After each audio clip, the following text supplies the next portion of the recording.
Nalanda university. ये खिताब तो आपने बहुत बार किताबों में सुना होगा। Nalanda university is the oldest university, जिसके बारे में आज चर्चा करने के लिए बैठे हैं हम कि विश्व की सबसे पुरानी यूनिवर्सिटी नालंदा यूनिवर्सिटी है। टाइम पे बच्चे पढ़ने के लिए अपने देश को छोड़ के नालंदा यूनिवर्सिटी के लिए बाहर विदेश में पढ़ने के लिए जाए जाते थे, लेकिन एक टाइम ऐसा था जहां बच्चे अपने देश को छोड़ के भारत के नालंदा यूनिवर्सिटी के लिए बच्चे पढ़ने के लिए आए जाते थे, क्योंकि इतनी एक्सपर्ट यूनिवर्सिटी, इतनी हायर एजुकेशन नालंदा यूनिवर्सिटी में ही देखने को मिलती थी। जमाने में सेंटर ऑफ एक्सीलेंस कही जाती थी। लौना यूनिवर्सिटी से भी ज्यादा पुरानी ये यूनिवर्सिटी कही जाती है, क्योंकि ये अपने टाइम में एक्सपर्ट यूनिवर्सिटी थी, बहुत ही खूबसूरत, और 1500 पुरानी ये यूनिवर्सिटी कही जाती है। भारत के बिहार राज्य की है, सबसे पुरानी विश्व की नालंदा महाविहार के नाम से जाना जाता था। यूनिवर्सिटी इतनी एक्सपर्ट थी अपने टाइम के जमाने में कि आज सिर्फ इसके अवशेष ही देखने को मिलते हैं। यहाँ पे देश विदेश से बच्चे पढ़ने के लिए आया करते थे और बहुत ही एक्सपर्ट एजुकेशन के नाम से ही चर्चा थी। नालंदा के अवशेष को देखने वालों की कोई कमी नहीं है, क्योंकि इसको संग्रहालय में सुरक्षित रखा गया है। बनता है संग्रहालय में नालंदा के अवशेष देखने को क्यों मिलते हैं, क्यों जाते हैं लोग देखने के लिए? क्या ऐसी थी एजुकेशन वहां पे कि संग्रहालय में रखना पड़ा? क्या हुआ था वहां पे? इसके आगे की हिस्ट्री को जानने के लिए चैनल तक सब्सक्राइब एंड शेयर करना मत भूलिएगा। एंड तक हम जानेंगे नालंदा यूनिवर्सिटी की हिस्ट्री में क्या ऐसा रहा, हुआ इसका पतन और कौन था इसका जिम्मेदार, ये हम फुल ऑन वीडियो में देखेंगे। डिजाइनिंग एजुकेशन में स्वाति के साथ और भी एजुकेशन टिप्स में लेकर आती रहूंगी। सो हम जानते हैं नालंदा का पतन क्यों हुआ। नालंदा यूनिवर्सिटी विश्व की सबसे पुरानी एंड नंबर 1 यूनिवर्सिटी कही जाती है, सबसे ओल्डेस्ट यूनिवर्सिटी हम कह सकते हैं। नालंदा यूनिवर्सिटी 14 हेक्टेयर एरिया तक फैली ये यूनिवर्सिटी स्थापना के 700 ईयर्स तक भी ये अपने शिक्षा केंद्र के लिए चरम सीमा पे रही। बिहार एरिया में बनी यूनिवर्सिटी एक रेजिडेंशियल कॉम्प्लेक्स जैसी थी। स्टूडेंट्स रहा करते थे और बुद्धिस्ट के एजुकेशन डिपार्टमेंट और कल्चर को सीखा करते थे। नालंदा का नाम इतना खास क्यों है, ये इसके अर्थ को जान के हमें पता चलेगा। नालंदा का ना आलम और फ्लो, इसका मीनिंग होता है अनस्टॉपेबल नॉलेजेबल फ्लो। ये नालंदा के नाम का मीनिंग है, वो ज्ञान जो कभी ना रुकने वाला, ज्ञान का प्रभाव जो बहता जा रहा है एजुकेशन के नाम पे। ऐसे ही महाविहार का भी एक मतलब है। महा मतलब भव्य, विहार मतलब मॉनेस्ट्री। इतनी प्यारी है और इतनी एजुकेशन थी बुद्धिस्ट के लिए, वहां बच्चे रहा करते थे और पढ़ाई करते थे।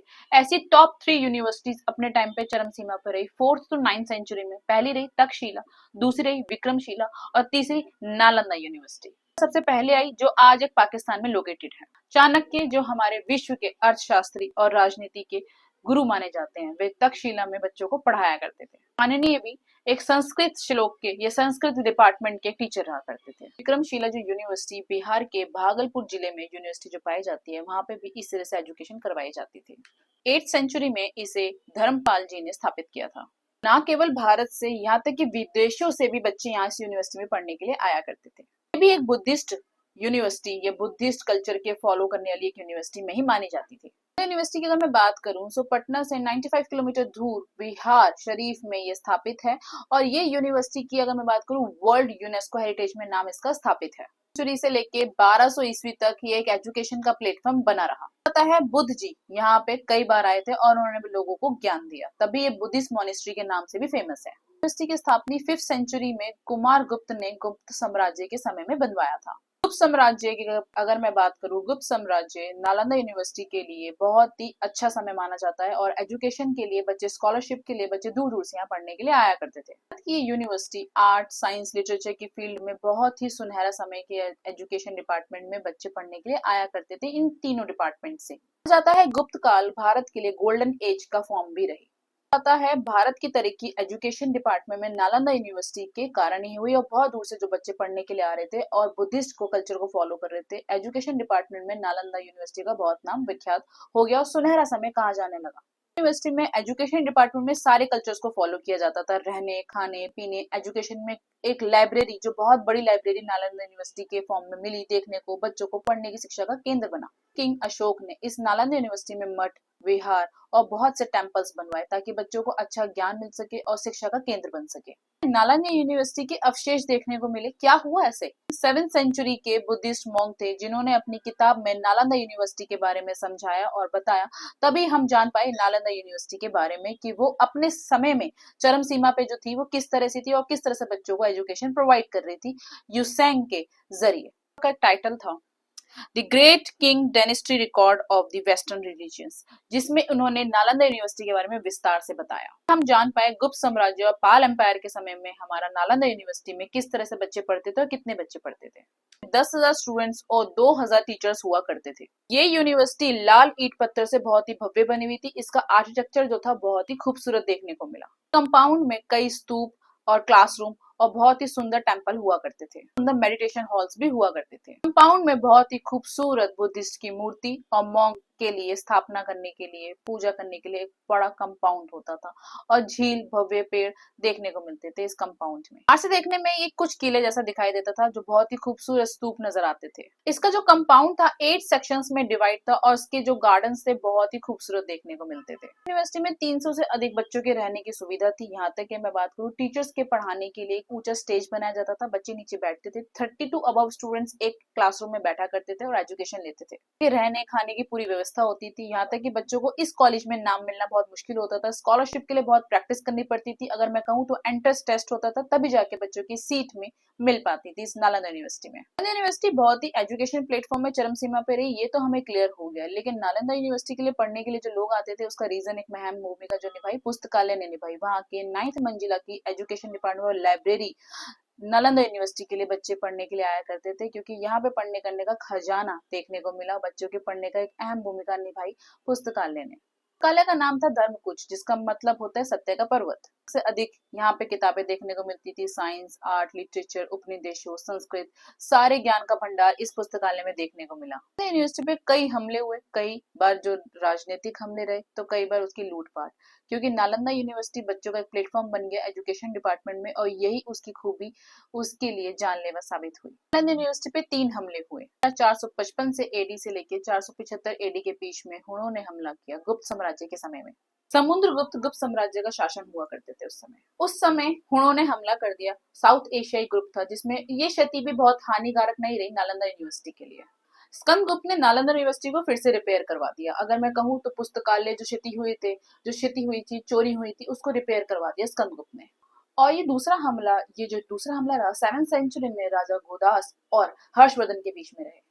इस क्षति से भी नालंदा यूनिवर्सिटी को क्षति पहुंचाई गई, लेकिन बहुत अधिक क्षति हमें देखने को नालंदा यूनिवर्सिटी में नहीं मिली। लेकिन तीसरा युद्ध जब खिलजी ने नालंदा यूनिवर्सिटी पे आक्रमण किया तो नालंदा यूनिवर्सिटी धीरे धीरे खत्म होती चली गई। हम बात कर रहे हैं बख्तियार खिलजी की, जिसने नालंदा यूनिवर्सिटी को क्षति पहुंचाकर अपना साम्राज्य स्थापित करना चाहता था। बख्तियार खिलजी, क्योंकि वह क्रूरता वाला राजा। हम बात कर रहे हैं बख्तियार खिलजी की उस समय की, जब बख्तियार खिलजी की तबीयत बहुत खराब थी और उसके हकीमों द्वारा उसका इलाज पूर्ण नहीं हो रहा था। दिन पर दिन बख्तियार खिलजी की तबीयत खराब होती जा रही। उनके ही हकीम ने बताया, राहुल श्री भट्ट बहुत ही विज्ञानी आदमी रहे, आयुर्वेद से उनका इलाज करते थे। ये बात खिलजी को हजम नहीं, क्योंकि वे गैर मुसलमान से अपना इलाज करवाना नहीं चाहते थे और बख्तियार खिलजी को बहुत गुस्सा आया। बख्तियार खिलजी ने राहुल भद्र से इलाज करने के लिए अपनी नापसंदगी दिखाई, क्योंकि वो गैर मुसलमान थे। लेकिन उनकी तबीयत इतनी खराब हो चुकी थी कि अब उन्हें राहुल भद्र से इलाज करवाना ही सुझाव लगा। राहुल भद्र से उन्होंने बख्तियार खिलजी ने एक बात बोली, आप मेरा इलाज तो मैं करवा लूंगा, लेकिन आपको मेरी शर्त माननी पड़ेगी कि मैं किसी भी दवाई से आपका इलाज नहीं करवाऊंगा। बख्तियार खिलजी के बात सुन के राहुल भद्र ने एक शर्त मान ली और उन्होंने ये भी बोला साथ में, अगर मैं आपसे इलाज करवाता हूँ और अगर आप हार गए इस शर्त में तो मैं आपको खत्म कर दूंगा। राहुल भद्र जी इस बात पे एक्सेप्ट करते हैं और उनका इलाज करना शुरू करते हैं। और इलाज में उन्होंने एक सुझाव निकाला कि डेली कुरान पाक का एक चैप्टर उन्हें पढ़ना है। राहुल भद्र ने बख्तियार खिलजी की ये शर्त तो मंजूर कर ली, लेकिन सोचने वाली बात यह है, दवाई खाए बिना इलाज कैसे होगा। सो दवाई जो थी, उन्होंने कुरान पाक के शब्दों पर दवाई लगाई और बख्तियार खिलजी को डेली कुरान पाक का चैप्टर पढ़ने लगे। जब कुरान पाक का चैप्टर पढ़ रहे थे तो थूक लगाते हुए दवाई उनके मुंह में जाती और दवाई से उनका धीरे धीरे करके बख्तियार खिलजी ठीक होने लगे और बिल्कुल स्वस्थ हो गए राहुल भद्र की दवाई से। ये बात सुन के पहले तो बख्तियार खिलजी को बड़ी हैरानी हुई कि मेरा इलाज बिना दवाई के हुआ, और थोड़ा सा अचंभा भी हुआ कि वो ठीक हुए कैसे। जब उन्हें सच्चाई के बारे में पता चला कि बख्तियार खिलजी का इलाज एक दवाई से हुआ है, वो भी आयुर्वेद की दवाई से, राहुल भद्र के थ्रू, गैर मुसलमान से, ये बात उन्हें हजम न हुई और उनका गुस्सा आपे से पार हुआ और उन्होंने नालंदा यूनिवर्सिटी को खत्म करने का सुझाव लिया। वो जितने भी ज्ञानी विद्वानी वहां बैठे हुए थे और उन सबको खत्म करने का सुझाव निकाला। डेली वहां की जो पुस्तकालय में शिक्षा का भंडार था नालंदा यूनिवर्सिटी, उसको खत्म कर दिया और वहां पे आग लगा दी। अपने आक्रमण का, अपने आक्रोश का सुझाव उन्होंने नालंदा यूनिवर्सिटी पर निकाला और और बख्तियार खिलजी जीत गए, और सिर्फ अपनी हीनता के कारण। मनुष्य की हीनता कहाँ तक ले आई?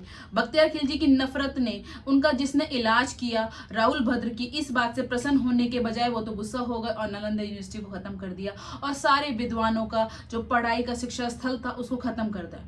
नालंदा यूनिवर्सिटी तो खत्म होती चली गई, आग ऐसी भीषण लगी कि नालंदा यूनिवर्सिटी के सिर्फ अवशेष बचे। इस बीच हमें मॉन्क ने कुछ किताबें, 700 किताबें अपने देश जाके चीन गए और वहां पे उसको स्थल किया और पढ़ाई आगे की जारी करी। और उस अवशेषों में, ट्रैवल किताब में पता चला कि हमारी नालंदा यूनिवर्सिटी के बच्चे कितने थे, किस तरह से अवशेष से पढ़ाई हुई और किस तरह से नालंदा यूनिवर्सिटी खत्म होती चली गई। ये बात हमें मॉन्क ने समझाई और इस तरह से हमारी नालंदा यूनिवर्सिटी के बारे में आज की डेट में हमें पता चलता है। सो ऐसे ही एजुकेशन टिप्स अगर आप जानना चाहते हैं तो चैनल को लाइक, शेयर, कमेंट कर सकते हैं। मैं स्वाति एजुकेशन टिप्स लाती रहूंगी और आपके डाउट्स क्लियर करती रहूंगी, एक्सपर्ट्स के साथ पॉडकास्ट करते रहेंगे। So must watching and subscribe the channel. Thank you for the watching Designing Education. Thank you so much.